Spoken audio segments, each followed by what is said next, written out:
This is Ahval Online, meeting point of accurate news and free comment on the current affairs of Turkey. Welcome to our podcast series.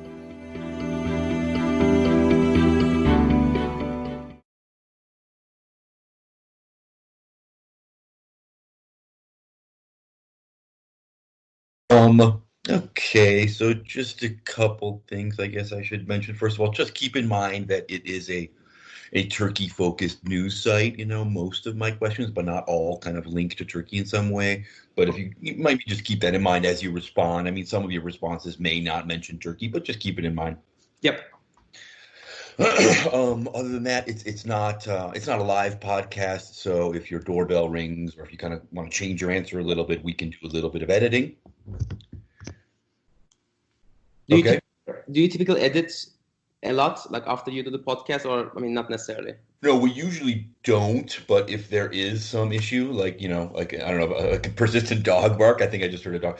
Like if there's something, we will edit some of it. But normally, no, we just kind of let it go as it is, assuming there's no problems. And then, just out of curiosity, you have been based in Chicago for the last 10 years, or I think you just moved to Turkey and then maybe to Germany and then came back to Chicago? It's a long story. I always remember seeing you in Chicago, I think in 2011, so it has been almost like a decade. But I suppose you have not been in Chicago since then. I think you just... I lived in Chicago in 2011, 12, and then I lived in Turkey for like 3.5 years until I was kicked out, and then I came back to Chicago for about 1.5 years, and then I have since lived in Berlin, and now I came to the U.S. for a trip before the pandemic and got stuck in the U.S. I see. Okay, yeah, but you're still based in Berlin. Okay, I see. Okay, that makes sense. Yeah. What else was I gonna say? I thought I had something else to mention. Can't remember. Oh, you go by Güneş, yes, not Murat. Yeah. Güneş is fine. Yeah. Okay. I mean, there are too many Murats, including some. Yeah, right. Yeah, I don't know if I've met a Güneş. Okay. Yeah. So yeah, I'll just read my little introduction and then welcome you, and then off we will go. Yes.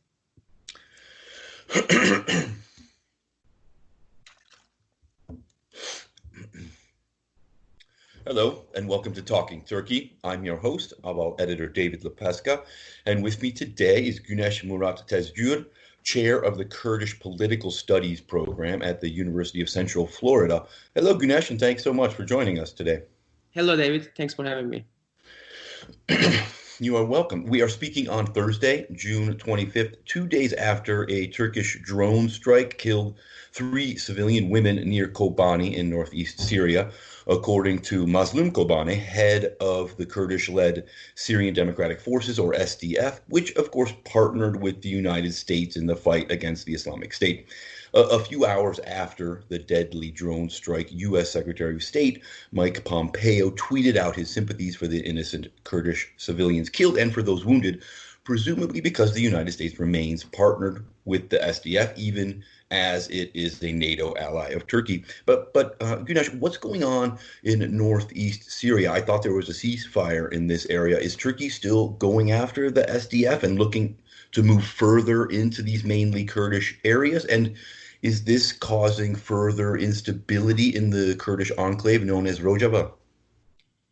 I mean, I will say that since last October, when the Trump administration decided to give Turkish green light to move to the northern Syria, controlled by the PYD, Turkey basically gets some kind of compromise, if you look from this perspective, in a sense that Turkish ambitions was much larger than what it ultimately received in October, because they managed to get this, small enclave, which helped them to have more kind of a pressure point over the rest of the Kurdish areas. But ultimately, most of the northern Syria is still controlled by the Kurdish forces. I mean, so it's just basically more kind of like a low-intensity conflict taking place in the border zone. But as long as the United States remains involved in that area, I don't really anticipate any big changes regarding the Turkish operations. But I mean, yes, in a sense, there will be some drone attacks. There will be a couple of maybe like the armed clashes. But ultimately, it will be not the situation like what happened in October, because that was basically more like an extraordinary situation, just like 8 months ago. Mm-hmm. Okay, just to give us a bit of a framework for our discussion, in an article you wrote last year examining the century-long history of the Kurdish movement, you argued that the three primary strategies of Kurdish nationalism are armed struggle, such as that of the SDF that we mentioned, or the PKK, the Kurdistan Workers' Party in Turkey, which has led an armed insurgency there for decades and is labeled a terrorist group by Turkey, the United States, and the European Union. And then the second strategy is diplomacy and outreach to gain international support and external allies, like perhaps the SDF's partnership with the United States. And then finally, the third is domestic coalitions that embrace democratic ideals and reach beyond the Kurdish community. I wonder if you think it hurts, to some extent, hurts the Kurdish cause that it is simultaneously doing all three of these things. I mean, might it not help the People's Democratic Party, or HDP, in Turkey if the PKK and SDF put down their guns, even though that seems like an impossibility at the moment? I mean, obviously, it is kind of easier for us to judge their decisions from the safe distance. But I always think that all these decisions are historical conditions and restraint, in the sense that, you cannot really switch very easily from one strategy to another strategy without any cost. And if you think about the Kurdish struggle in Turkey, but maybe also in other countries, for a long time, the international support was out of question. You can always give the example of the Mahabat Republic in 1946, when the Soviet Union briefly supported the Iranian Kurds and they established this autonomous enclave. It collapsed in less than a year. Then you can always talk about what happened in the 60s and 70s when Israel and the United States and Iran also supported the Barzani rebellion in Iraq, which basically failed miserably in 1975. But you can make an argument that up until 1991, the United Nations Security Council Resolution 688, there was no real international recognition of the Kurdish issue in the world. And if you also think about the last 30 years, that become a main force. So, obviously in Iraq, since 1992, but also specifically since 2003, the viability of the Kurdish rule is supported by the international order. And more recently, obviously, since 2014, not necessarily 2012, but in 2014, since the siege of Kobani in September and October, there is obviously just a very strong involvement of the international community led by the United States in favor of the Kurds. But then if we come back to Turkey, it's a much more complicated question because, in both Syria and Iraq, the reason why the Kurds make some gains, because the central state either collapsed or they become very weakened because of the internal strife. But you are not going to see the same process in Turkey. So in Turkey, it's a much more difficult process through which the Kurds can actually gain more power and rights. So HDP, the HDP, it's obviously represent this cross-ethnic coalition building, which achieved some success in 2015. But then it is also characterized lots of trade-offs and lots of paradoxes. And if you want me to elaborate on them, I will be happy to do so. Yeah. Well, let me ask you a question first. In that article from last year, you cite a 2018 report that argued that the HDP has suffered largely because it has been unable to fully disconnect itself from the PKK, which, not surprisingly, undermines its mission of being an agent of democratization. This seems precisely why, just weeks after losing its parliamentary majority in the June 15 parliamentary elections in Turkey, in large part due to the surprise success of the HDP, the Justice and Development Party, or AKP-run government, resumed the kind of violence against the PKK in Turkey's southeast. Please, if you would tell us a bit about how you see that dynamic, how the HDP is inextricably linked to the PKK, and how the Turkish state uses that to its advantage. Okay, I will just give a very brief historical, maybe like an overview, in the sense that, if you think about the rise of the Kurdish movement in Turkey, at least after the Second World War, it was actually initially more peaceful. If you think about the late 60s and also the early 70s, the Kurdish movement primarily emerged out of the Turkish left. And only by the late 1970s and 80s, especially maybe after the military coup of 1980, it became dominated by the PKK, for the obvious reasons. So in a sense, if you think about what was happening in the maybe last 10 years or so, especially after the emergence of the HDP, you basically see this going back to the roots, in a sense that trying to establish more coalitions with the Turkish left and liberals, but at the same time try to give primacy to the basically to the parliamentary struggle or basically non-violent struggle. But the thing is that obviously, I mean, PKK is a long history. I mean, it has basically been in around more than 30 years. You can basically say that almost like 40 years. And from this perspective, it is not easy to say that HDP can pursue non-violence while completely separating itself from the PKK. And I mean, I just make a more like a sociological argument here because I mean, I studied the PKK for a long time, maybe for the last 15 years. And I mean, I can tell you that there are basically tens of thousands of people whose sons, daughters, uncles, brothers, fathers joined the PKK. Many of them get killed. And there's basically a very strong blood relationship between this sociological like a group and then the organization. And then most of these people also established the base of the HDP. So in a sense, I mean, again, like from a maybe more legal perspective, you can always try to make this distinction between the party and the like armed movement. But in reality, from a much more sociological perspective, it is not very easy to do so. And if you are basically one of the HDP leaders, you are well aware of this, this connection. I mean, nowadays, for example, many HDP leaders were accused of supporting terrorism. I mean, in most cases, just because they attended the funeral of a PKK militant. Well, okay. I mean, in a sense, the PKK militants mostly come from the people who are active supporters of the HDP. So from their perspective, it is obviously just like a natural thing to basically attend the funerals of these people. And I mean, for a while, the Turkish state actually tolerated these kind of practices. But obviously, after 2015, it just became like a complete crackdown on the HDP for this and that reasons. But I mean, what I try to say is that it is so difficult to kind of say that, okay, HDP should basically completely abandon all the connections with the PKK and try to basically establish a much more autonomous position. And I believe that HDP is an autonomous position, but again, from a more sociological perspective, they come as a package in a sense. I mean, there's no way you can basically say that, okay, HDP need to completely separate itself from the PKK. Well, that's my question. Is there any way for the HDP or maybe some other future pro-Kurdish Turkish political party to successfully distance itself from the PKK, from Kurdish insurgents and the armed struggle? How might that happen?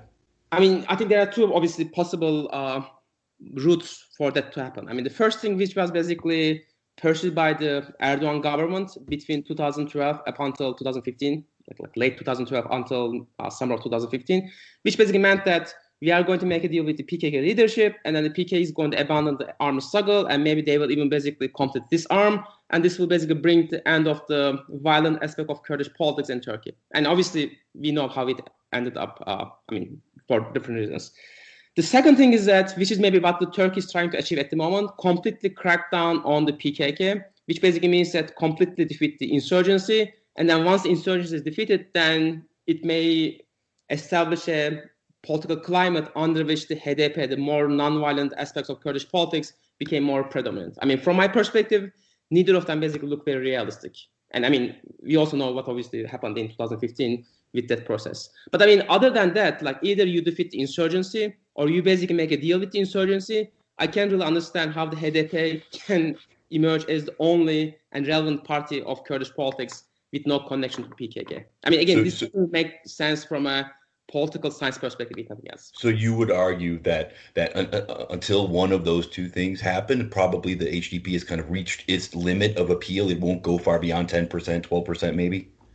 I mean, you can say that Turkish politics obviously have been very polarized. So, but then, I mean, we are obviously in the midst of an economic crisis. We are in the midst of a pandemic. So there are more opportunities, more crises happening. So it's hard to say that what will happen in the next couple of years, because, I mean, that may lead to a huge realignment in Turkish politics. And I think we see some of the initial signs of it at the moment. But, I mean, yes, in a sense, one reason why the HDP cannot go beyond maybe 13, 15% up until now is because it's perceived relationship with the PKK by not only by the government supporters, but basically broader segments of the Turkish society, which tend to be highly nationalistic, obviously. Earlier, you mentioned all the attention that came to the Kurdish cause during Turkey's incursion into northeast Syria late last year. A Kurdish analyst I spoke to around that time, Abdullah Hafez, argued that the United States' apparent ending of the alliance with the SDF, kind of betraying them, and the suffering of Syrian Kurds at the hands of Turkish and Turkey-backed Syrian rebels, including reports of ethnic cleansing and roadside killings. All of this brought greater attention to the plight of Kurds and offered an opportunity, he said, for Syrian Kurds in particular, but also for the Kurdish cause more broadly, This, of course, links to the second strategy you mentioned, the international outreach. And during this period, Muslim Kobane did emerge as something of as a global Kurdish voice. That moment, like October, November 2019, seems almost a lifetime away now. But I wonder what you think of that idea that it offered an opportunity for Kurds, and whether now, 8, 9 months down the road, you think Syrian Kurds and the Kurdish movement more broadly have begun to cash in on it. I mean, if we only focus on Turkey, I don't think it is a very viable strategy. I mean, and I will give 2 reasons for that. I'm thinking about what happened in Turkey in the early 2000s, which maybe also seemed like ancient times. Like, just think about like the European Union process when Turkey was an aspiring member. And then you can probably talk about maybe the most liberal periods of the entire Turkish Republic from maybe 2002 up until 2009 or 10, depending on how you basically frame this. But ultimately, that was a time when many people thought that, and maybe naively, that the European Union will play a huge role in the resolution of the Kurdish problem in Turkey in a peaceful way. But then obviously after 2011, everything changed and then the European Union became irrelevant. And at the moment, it is completely instrumental relationship between Turkey and European Union. It's all about the refugees, if you think about that.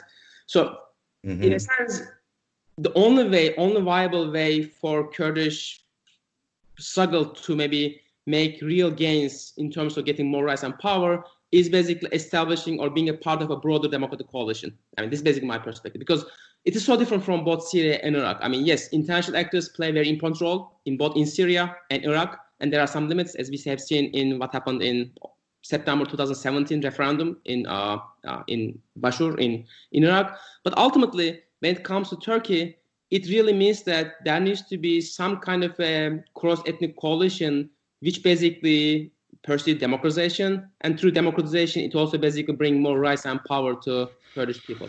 I mean, I don't really think that the international dynamics will be so decisive in the case of Turkey, unlike both Syria and Iraq. But I thought that I'd heard, and maybe you disagree with this, that the Kurdish diaspora in both the United States and Europe, in the European Union, had begun to make more of an impact, had a greater presence in the last 4, 5, 8 years. Is that not right?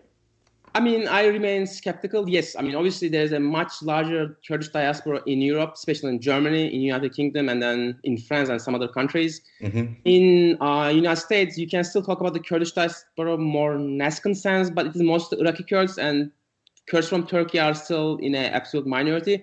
But I mean, when it comes to real political decisions, when it comes to geopolitics, I don't really think that the Kurdish diaspora has a very strong power. It may change maybe in the next couple of decades, but at the moment, I just think that it can be easy to exaggerate their influence over how the Western politicians make decisions. And I mean, yes, sure, there's lots of sympathy. I mean, I am in charge of the only Kurdish center in the academic center in North America. So I basically closely follow all these developments. But I never get the impression that the sympathy for Kurdish people in Western circles directly translate into tangible policy decisions. I think there's a big difference between these two. Right. In that article of yours from last year, you write that the U.S. alliance with the SDF, quote, did not translate into U.S. political support for Kurdish goals for autonomy in Syria. The U.S. continued to portray its relationship with the SDF or YPG as temporary and transactional. I wonder, after the SDF played a crucial role in eliminating the ISIS territorial caliphate, and after the U.S. appeared to end its alliance with the SDF, but then kind of realized the value of this alliance and extended the cooperation, I wonder, after all that, is it still the case that the U.S. doesn't support these Kurdish goals in Syria? I mean, I think my broader point is that when I think about the American foreign policy in the Middle East, specifically regarding Kurdish people, it never gave priority to the Kurdish causes. And what I mean is that, I mean, yes, like under certain circumstances, you can talk about like a strong American support to Kurdish causes. But when it comes to like a trade-off between supporting Kurds on the one hand and basically abandoning some kind of alliance with like a stronger power, and in this case it will be Turkey, that in most cases, and maybe in all cases, the United States tilted towards the broader actors. So in a sense, if you think about like the Syria, I mean, I'm not in the business of forecasting, but if I might make a more forecast, this is how I basically see the future of the Rojava. I mean, I basically think that the situation in Iraqi Kurdistan from 1992 up until 2003 will basically how the situation in Rojava will look like for the foreseeable future. So you will basically think about some kind of an enclave with some international support. And I think this will basically go beyond what happens in November in this country, whether Trump is defeated or not defeated. I think it will not make a big difference in terms of this policy. But at the same time, when it comes to international recognition, when it comes to something more tangible, it's not going to happen. Yeah, I mean, in a sense, yes, the United States can prevent Turkey from having a full incursion into Kurdish areas in Syria. But at the same time, it doesn't mean that the United States is basically putting lots of pressure on Turkey so that it changes its own Kurdish policy. I think they are two very different things. That's interesting. As we were talking about this interview over email, you said that U.S. support is essential to the long-term viability of this Kurdish enclave in northeast Syria, Rojava. But you also said that allying with an external power makes it very difficult for the Kurdish movement in Turkey to pursue a sustainable cross-ethnic alliance conducive to democratization, referring to the pro-Kurdish People's Democratic Party, HDP. I wonder if you might explain that a bit. Maybe I misunderstood it. Why does the US-SDF alliance make life more difficult for the HDP? One might argue that aligning with the world's most powerful democracy makes the broader Kurdish movement appear more, not less legitimate. I mean, I will just first make a caveat. The world's maybe largest democracy, I think it is being more disputed nowadays in this country as Americans. Sure. In political circles in this country. But with this caveat aside, I think my broader point is that when we think about the Turkey, I mean, unfortunately, regrettably, Turkey is going through one of the most authoritarian periods of its entire history. But at the same time, when people only focus on the current government and the current president, they are basically, in most cases, missing the broader picture. And the broader picture is that Turkey is obviously based on Turkish nationalism. And I mean, if you ask me what is the most distinguishing aspect of Turkish nationalism for the last century, I will basically tell you that it is basically suspicion and some kind of anxiety regarding the Kurdish issue. So the point is that when you have a situation in which there is a Kurdish party in control of the northern Syria, this obviously creates a huge national anxiety in Turkey. And I'm not saying to justify that, obviously. I'm just making more kind of observation. And this anxiety is not specific to the government circles or it's not specific to the president, which basically means that whenever there's this kind of a connection between the United States and a Kurdish actor, it basically creates more like an uncertainty and fear among the Turkish political actors regarding the Kurdish question in Turkey. And this is basically what I mean by that.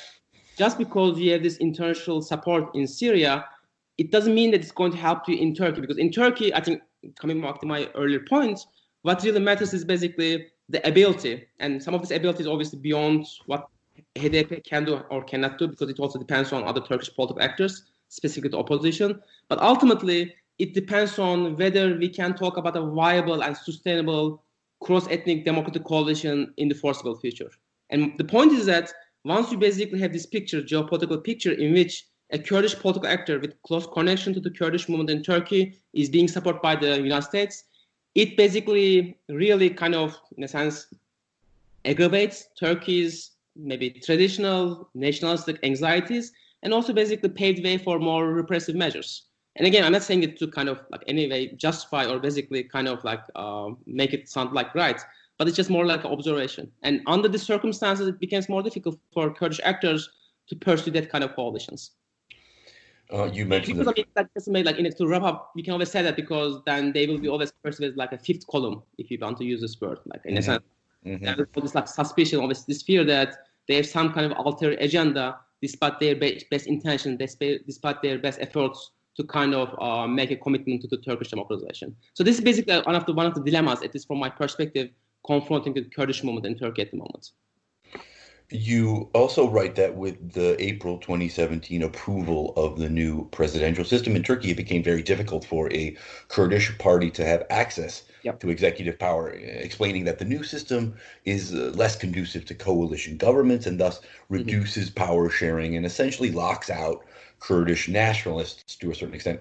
But you also added in that piece last year that the new presidential system could unintentionally lead to a robust political alliance that transcends ethnic divisions and ultimately boosts Turkish democracy. Please explain this perspective, if you would.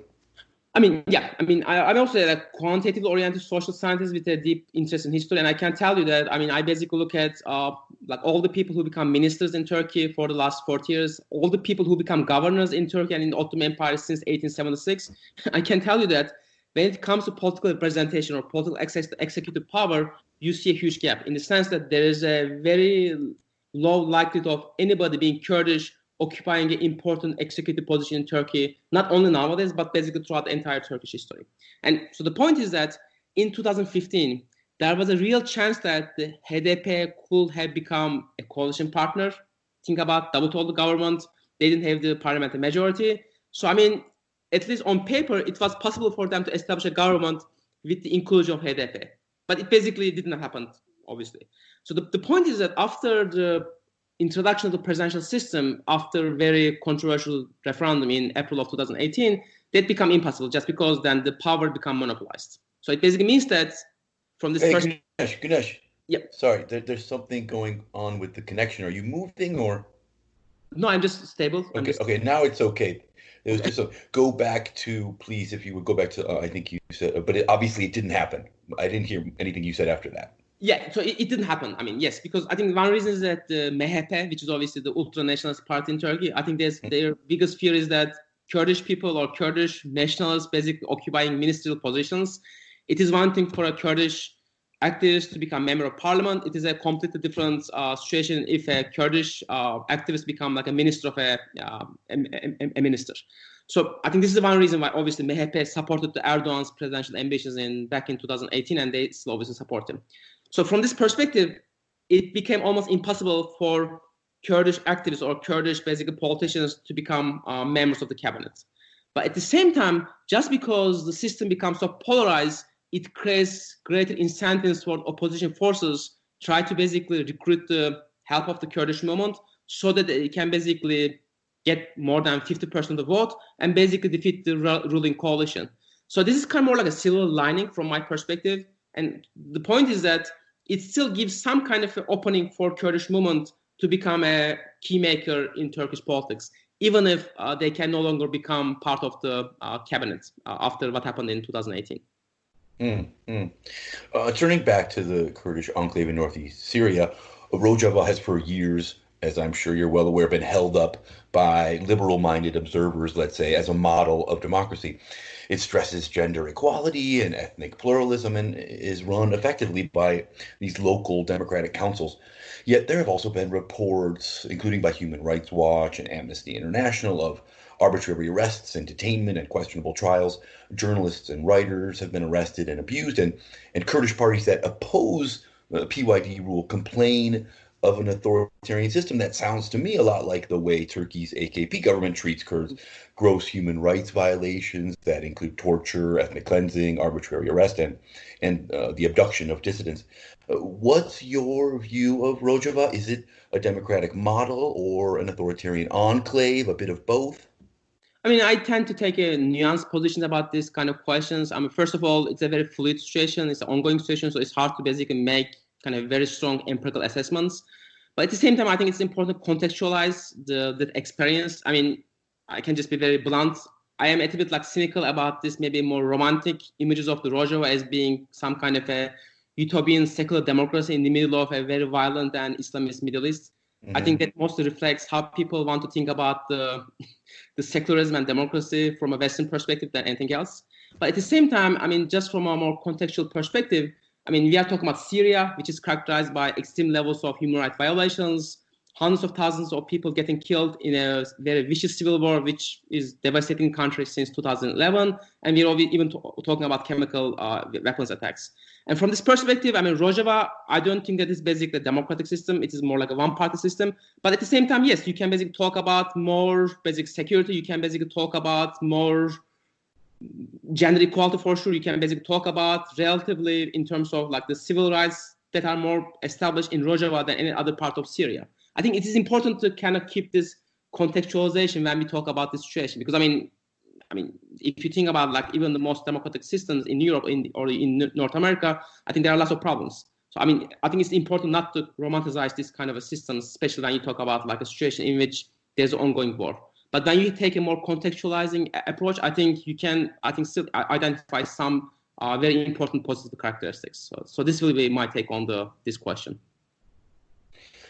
Okay, and how have Turkish pressures and the current Turkish-controlled buffer area shaped the Rojava project? And how might the international community do more to strengthen it and make it more secure, stable, and democratic? Or is it just kind of its days are numbered? It's only going to last a certain amount of time, and there isn't much we can do to save it or make it greater or stronger?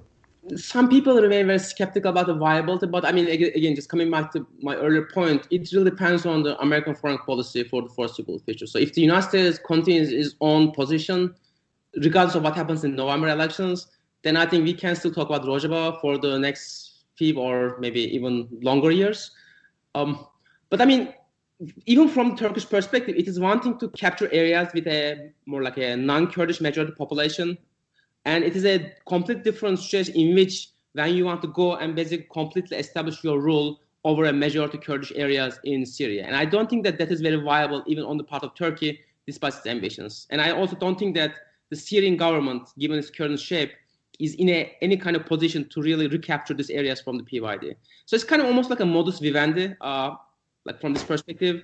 I mean, yes, neither Turkey nor Syria are very happy with the situation. But at the same time, I think from a more realistic... Shoot. Can you hear me? It's happening again. Yeah, you're okay, sorry. really just going out. I don't know what happens. Can you talk? Yes. So where did you lose me?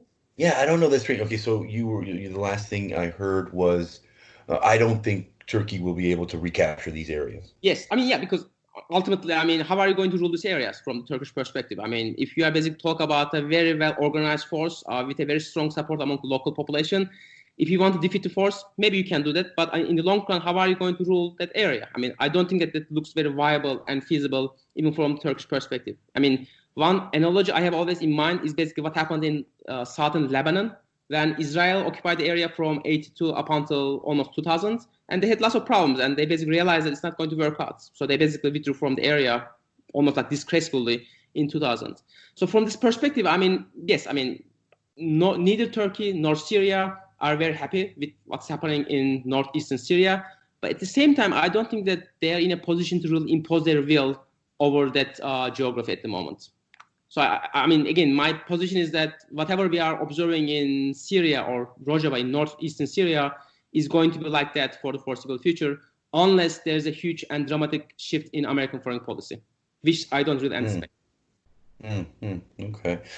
Any last thoughts or ideas you might like to share about the Kurdish movement today, or how you see it moving into the future?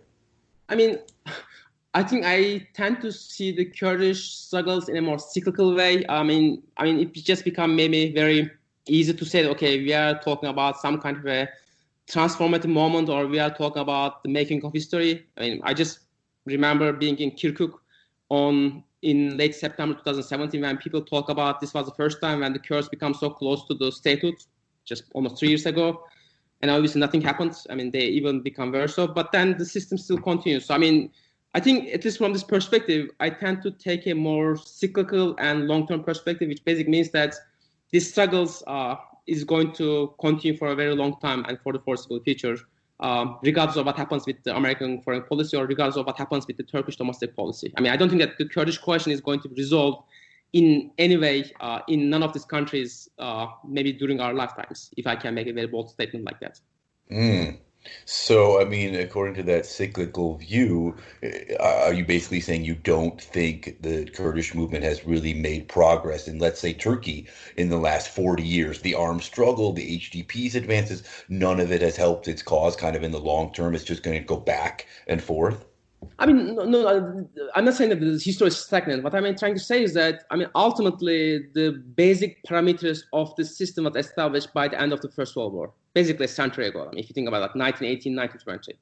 So from this perspective, yes, I mean, in Iraq, in Syria, you basically see the rise of Kurdish enclaves. But I mean, if you know something about Kurdish nationalism, it is primarily about self-determination. It is basically primarily, despite maybe some more critical perspective, it is more about like the Kurdish people being able to rule over themselves.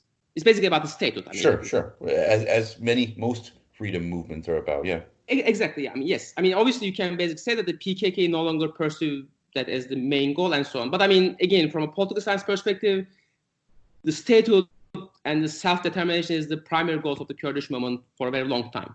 And I mean, from this perspective, I don't think that is going to happen for the foreseeable future, mainly because of like the prevailing geopolitical circumstances in the region. And I think the primary example of that was basically what happened in Iraqi Kurdistan in September of 2017. Okay. Güneş Murat Tezcür of University of Central Florida. Thanks so much for talking to us. It's been a pleasure. My pleasure, David. Thank you.